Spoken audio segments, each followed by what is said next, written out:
Vecos laikos reiz bija kādā zemē tāda ieraša. Vecas ļaudis, kas vairs nespēja pelnīt maizi, aizveda mežā un atstāja. Viņos laikos dzīvoja tanī zemē vecs vīriņš, vīram bija dēls un dēlam atkal dēls. Veča dēls jau sāka vērot, ka tēvs vairs nav pilns darba strādnieks, ka tam jau laiks atstāt šo pasauli. Tā vērodams dēls ņēma dēliņa ragaviņus, uzsēdināja tur savu veco tēvu un vilka uz mežu. Dēla dēliņš tecēja savām ragaviņām pakaļ, aizvilka dēls tēvu mežā, apgāza ragaviņas un sacīja, lai nu guļ še ar visām ragaviņām.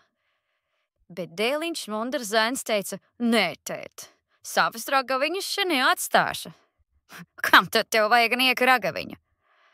Ja man nebūs ragaviņu, kā tad es tevi dabūšu mežā, kad tu kļūsi vecs un nespēcīgs? Šādas vārdus izdzirdis, veča dēls tapa domīgs. Vai re, tas domā, paša dēls sola man tādu pašu galu, kādu es še padaru savam tēvam. Nē, tā nav labi. Dēls paņēma tēva, uzsēdināja atkal uz ragaviņām un vilka atpakaļ uz mājām.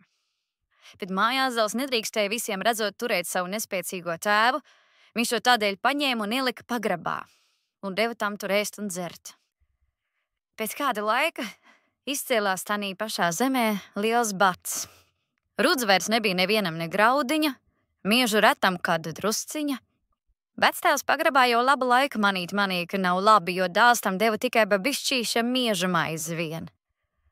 Reiz vectēvs prasīja dēlam, kāpēc tu man vairs nedod ne gabaliņa rudzes maizes? Dēls atteica, visā zemē liels bats. Rudzu vairs nav nevienam ne graudiņa, tādēļ bēdas lielas, jo nav nevien ko ēst, bet arī ne saujiņas, ko iesēt zemē. Grūti laiki, sacīja vecais.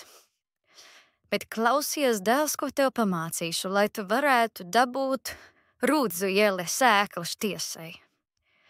Nojum pusi ries un izkūl no jauna vecos jumta salmus, un tad redzēsi, cik tur būs vēl graudu iekšā. Dēls darīja, kā lika tēvs, nojuma pusi ries, izkūla no jauna vecos jumta salmus un dabūja veselu stopu rudzu graudu. To izdarījis, dēls gāja atkal pie tēva pagrabā un sacīja, ka viņš izkūls no veciem rijas jumta salmiem veselu stopu rudzu. Tēvs sacīja, nojum otru rijas pusi un izkūl no jauna vecos jumta salmas, un tad redzēsi, cik tur būs vēl graudu iekšā.